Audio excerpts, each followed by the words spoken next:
പഞ്ചസാരയ്ക്ക് mutton വാങ്ങിയിട്ട് വന്നിട്ടുണ്ടായിരുന്നു. അപ്പോൾ ഫ്രഷോട് കൂടിയിട്ട് മട്ടൻ കറി തയ്യാറാക്കാമെന്ന് വിചാരിച്ചു. അപ്പം ഞാൻ ഇവിടെ നമ്മൾ ഫ്രീസറിൽ ചിക്കനും മട്ടണും ഒന്നും വെക്കുന്ന ഒരു പരിപാടി ഇല്ല കേട്ടോ. എനിക്ക് അത്ര എമർജൻസി ആണെങ്കിൽ ഒരു ദിവസം വല്ലതും വെക്കും, അല്ലാതെ കൂടുതൽ ദിവസങ്ങളിൽ ഫ്രീസറിലൊന്നും ഈ മീറ്റൊന്നും സൂക്ഷിക്കാറില്ല. അപ്പം എനിക്കത് വലിയ താല്പര്യമില്ല. നമ്മൾ ഈ ഫ്രഷ് ആയിട്ട് വാങ്ങിയിട്ട് ഉണ്ടാക്കുന്നതിൻ്റെ ഒരു ടേസ്റ്റ് ഒന്ന് വേറെ തന്നെയാണ്.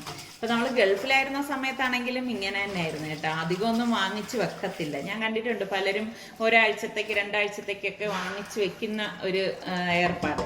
പക്ഷെ അപ്പോഴും നമ്മളാൽ കഴിയുന്ന വിധത്തിൽ പോയി വാങ്ങിക്കാൻ ശ്രമിക്കാറുണ്ടായിരുന്നു. അപ്പോൾ അതേ മട്ടനൊക്കെ നല്ലതുപോലെ ഒന്ന് കഴുകിയെടുത്തിട്ട് അത് വെള്ളം വാലാനായിട്ട് ഇനി ഒന്ന് വെക്കാണ്. അപ്പോൾ അതിൻ്റെ ആ വെള്ളം ഒന്ന് ഊർന്ന് പോകുന്നത് വരെ അതൊന്ന് വെച്ചേക്കും കേട്ടോ. ഇനിയിപ്പോൾ ഞാൻ വിചാരിക്കുന്നു മട്ടൺ കോമ്പിനേഷനായിട്ട് പത്തിരി ഉണ്ടാക്കാം. പത്തിരി ഉണ്ടാക്കാൻ വേണ്ടി ഞാൻ ഉപ്പിട്ട വെള്ളം തിളപ്പിക്കാൻ വെച്ചിട്ടുണ്ടായിരുന്നു. തിള വന്ന ശേഷം നമ്മൾ ഇതിലേക്ക് വറുത്ത അരിപ്പൊടി ഇതുപോലെ ഇട്ടിട്ട് ഇളക്കിയെടുക്കുകയാണ് ചെയ്യണത്. നമ്മൾ എപ്പോഴും പത്തിരിക്ക് മാവ് ഇതുപോലെ ഇളക്കിയെടുക്കുമ്പോഴേക്ക് വെള്ളം കുറയാനും പാടില്ല, കൂടാനും പാടില്ല കേട്ടോ.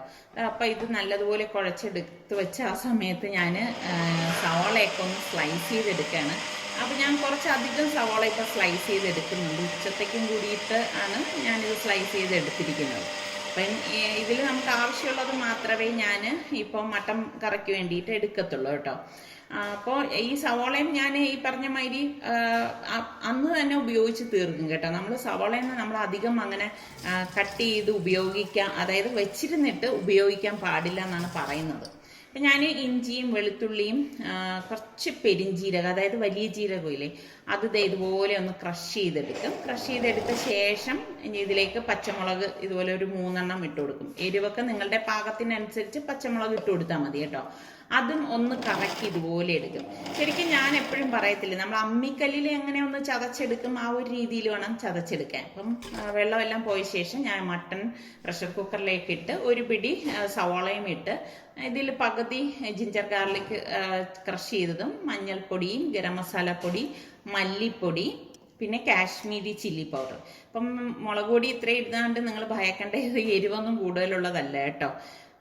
നല്ല കളറും കൊഴുപ്പും കിട്ടും കാശ്മീരി ചില്ലി പൗഡർ ഉപയോഗിക്കും. പാകത്തിനുള്ള ഉപ്പും കൂടി ഇട്ടിട്ട് ആ കൈ കൊണ്ട് നല്ലതുപോലെ ഒന്ന് മിക്സ് ചെയ്തെടുക്കും. അപ്പം ഞാൻ ഒട്ടും വെള്ളം ഇതിലേക്ക് ചേർക്കത്തില്ല കേട്ടോ.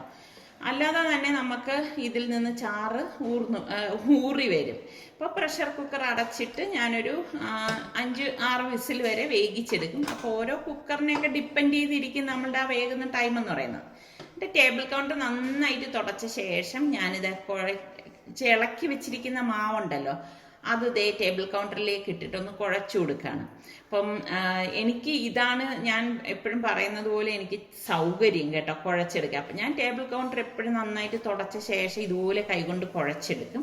കുഴച്ചെടുത്തിട്ട് നമുക്ക് ആവശ്യമുള്ള മാവ് ഇതുപോലെ ഉരുളയാക്കി ഉരുട്ടി എടുക്കുകയാണ് ചെയ്യണത്. അപ്പം അത് ഉരുട്ടി വെച്ചിട്ട് ഞാൻ അടുത്തൊരു പാൻ അടുപ്പത്തേക്ക് വെച്ചിട്ട് ഒരു 3 ടേബിൾ സ്പൂൺ വെളിച്ചെണ്ണ ഒഴിച്ച് 1 ടീസ്പൂൺ ഉലുവയും പട്ടയും ഗ്രാമ്പൂവും കൂടി ഇട്ടിട്ടുണ്ട്. ഇതിലേക്ക് ഞാൻ ഏകദേശം ഒരു 3 സവാള സ്ലൈസ് ചെയ്തത്, അതായത് ഇത്രയും സവാള ഇതിലേക്ക് ഇട്ടിട്ട് ഒന്ന് ഇളക്കി കൊടുക്കും. അപ്പോൾ ഇതുപോലെ ഒന്ന് ഇളക്കിയെടുക്കണം. അപ്പോൾ അത് ഇളക്കുന്ന സമയം തന്നെയാണ് ഞാൻ ഇവിടെ പത്തിരിയും തയ്യാറാക്കുന്നത്. അപ്പോൾ ചപ്പാത്തി പ്രസ്സിൽ വെച്ചിട്ട് ഞാൻ ഇതുപോലെ ഒന്ന് പ്രസ് ചെയ്തെടുക്കുകയാണ് ചെയ്യുന്നത്. അപ്പോൾ എന്നാൽ എൻ്റെ അടുത്ത് ആരും ചോദിച്ചു, ഇങ്ങനെ പത്തിരി ഉണ്ടാക്കുമ്പോഴേക്ക് അത് സോഫ്റ്റായി കിട്ടുമോ എന്നൊക്കെ ചോദിച്ചിട്ടുണ്ടായിരുന്നു. മാവിൽ മുക്കി എടുക്കണ്ടേ എന്നൊക്കെ ഉള്ള ഡൗട്ടാണ് ചോദിച്ചത്. അതിൻ്റെ ഒന്നും ആവശ്യമില്ല കേട്ടോ. നമ്മളെങ്ങനെ എത്രത്തോളം നന്നായിട്ട് കുഴയ്ക്കും അത്രത്തോളം നന്നായിട്ട് വരും നമ്മളുടെ പത്തിരി എന്ന് പറയുന്നത്. അപ്പം ഇതുപോലെ തിരിച്ചും മറിച്ചും ഇട്ട് നമ്മൾ ഇതൊന്ന് റെഡിയാക്കി എടുക്കുകയാണ് ചെയ്യണത്. പത്തിരി നമ്മൾ ഓവറായിട്ട് പാനിലേക്ക് ഇട്ടേക്കരുത് കേട്ടോ, ചൂടാകാനായിട്ട്. അപ്പോൾ ഡ്രൈ ആയി പോകും. അത് പ്രത്യേകം ശ്രദ്ധിക്കണം. അപ്പം ഞാൻ ഈ റെഡിയാവുന്ന അനുസരിച്ച് ഒരു കാസറോളിലേക്ക് മാറ്റുവാണ്. എനിക്കാണെങ്കിൽ ഈ റെക്ടാങ്കിളിലുള്ള പത്തിരി പാൻ ഉണ്ടല്ലോ, അത് ഞാനിങ്ങനെ ഇവിടെ കുറേ നോക്കിയായിരുന്നു. പക്ഷെ എനിക്ക് ബ്രാൻഡാണ് ഇഷ്ടം കേട്ടോ. പ്രസ്റ്റീജിൻ്റെ കിട്ടിയാൽ എനിക്ക് അതൊക്കെയാണ്, അങ്ങനെയുള്ള ബ്രാൻഡായിട്ടുള്ള പാത്രങ്ങളാണ് ഇഷ്ടം. അപ്പം അല്ലാതെ ലോക്കൽ ഒക്കെ ഞാൻ കാണുന്നുണ്ടായിരുന്നു, പക്ഷെ ഞാൻ അങ്ങനത്തത് വാങ്ങിച്ച് വെക്കാറില്ല. അപ്പം എവിടെന്നെങ്കിലും കിട്ടിയാൽ ഞാനത് വാങ്ങിക്കാമെന്ന് വിചാരിക്കുന്നു. അതാവുമ്പോൾ എനിക്ക് തോന്നുന്നു ഈ 3-ന് പകരം 6 പത്തിരി ഒരേ സമയം നമുക്ക് ചുട്ടെടുക്കാമല്ലോ. അപ്പം അത്രയും സമയം ലാഭിക്കാമല്ലോ എന്നാണ് ഞാൻ വിചാരിക്കുന്നത്. അപ്പോൾ അതേ പത്തിരിയൊക്കെ ഇതുപോലെ ചുട്ടുകൊണ്ടിരിക്കുന്ന സമയം തന്നെ ഇടയ്ക്ക് ഞാൻ നമ്മളുടെ ഈ സവാള ഇതുപോലെ ഒന്ന് വഴറ്റി കൊടുക്കുന്നുണ്ട്.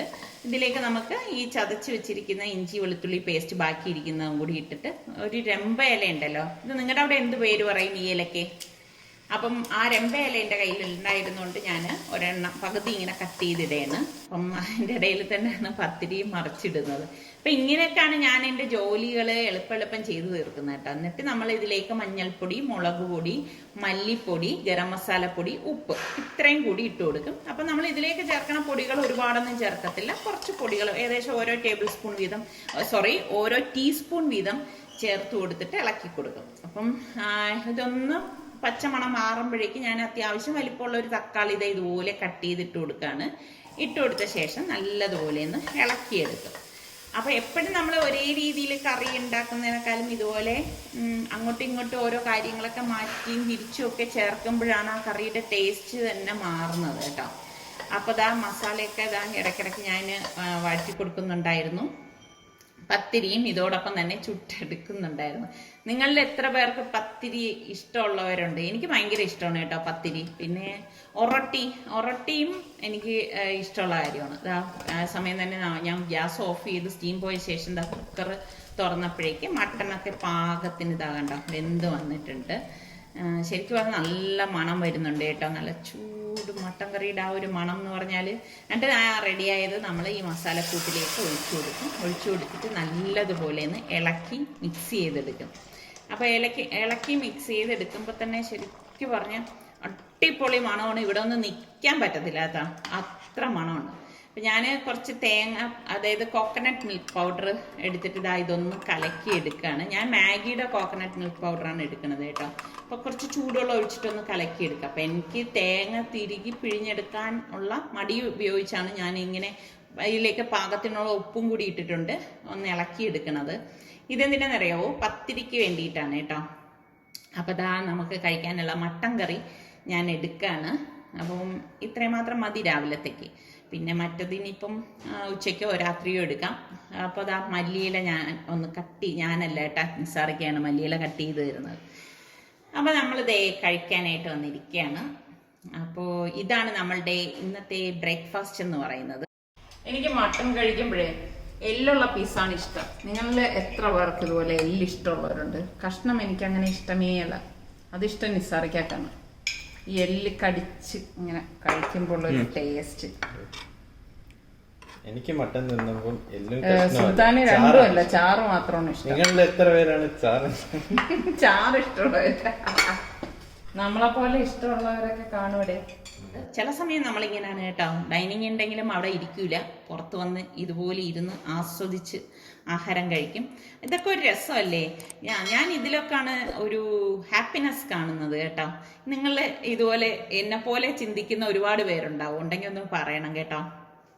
ചില സമയം ഞാനിങ്ങനെ പറയുമ്പോൾ നിസാറിക്ക് പറയാം, അല്ല ഇനിയിപ്പം വെളിയിൽ മുറ്റത്ത് പോയിരുന്ന് കഴിക്കാം എന്നൊക്കെ ചുമ്മാ എന്നെ ഇങ്ങനെ ഒരുമാതിരി കളിയാക്കും കേട്ടോ. പക്ഷെ എനിക്കിതൊക്കെ ഇഷ്ടമുള്ള കാര്യങ്ങളാണ് കേട്ടോ. ഇങ്ങനെ പുറത്തൊക്കെ പോയിരുന്ന്, ഇപ്പോഴത്തെ ഈ കൊറോണ കാലത്ത് നമുക്കൊന്നും പുറത്തൊന്നും പോയിരുന്ന് കഴിക്കാനോ ഒന്നും പറ്റത്തില്ല. അപ്പം നമ്മൾ വീട്ടിൽ തന്നെ ഉള്ള സ്ഥലത്ത് ഇതുപോലെയൊക്കെ ചെന്നിരുന്ന് പുറത്തൊക്കെ ഇരുന്ന് കഴിക്കുക. നിങ്ങളും നിങ്ങളുടെ വീടിൻ്റെ മുറ്റത്ത് ഇച്ചിരി സ്ഥലം ഉണ്ടെങ്കിൽ പോയിരുന്ന് ഒന്ന് കഴിച്ചു നോക്കിയാൽ അതിൻ്റെ ഒരു സുഖമൊന്ന് വേറെ തന്നെ. അപ്പോൾ ഇന്നത്തെ നമ്മളുടെ ഈ ഒരു എപ്പിസോഡ് നിങ്ങൾക്ക് എല്ലാവർക്കും ഇഷ്ടമായെന്ന് വിശ്വസിക്കുന്നു. അപ്പം നമ്മളുടെ ചാനൽ ഇനിയും സബ്സ്ക്രൈബ് ചെയ്യാത്ത ആരെങ്കിലും ഒക്കെ ഉണ്ടെങ്കിൽ സബ്സ്ക്രൈബ് ചെയ്യാനും ലിങ്ക് ഷെയർ ചെയ്യാനും ഒന്നും മറന്നു വരുത് കേട്ടോ. അടുത്തിനി നല്ല റെസിപ്പിയുമായി വരുന്നത് വരെ എല്ലാവർക്കും ബൈ.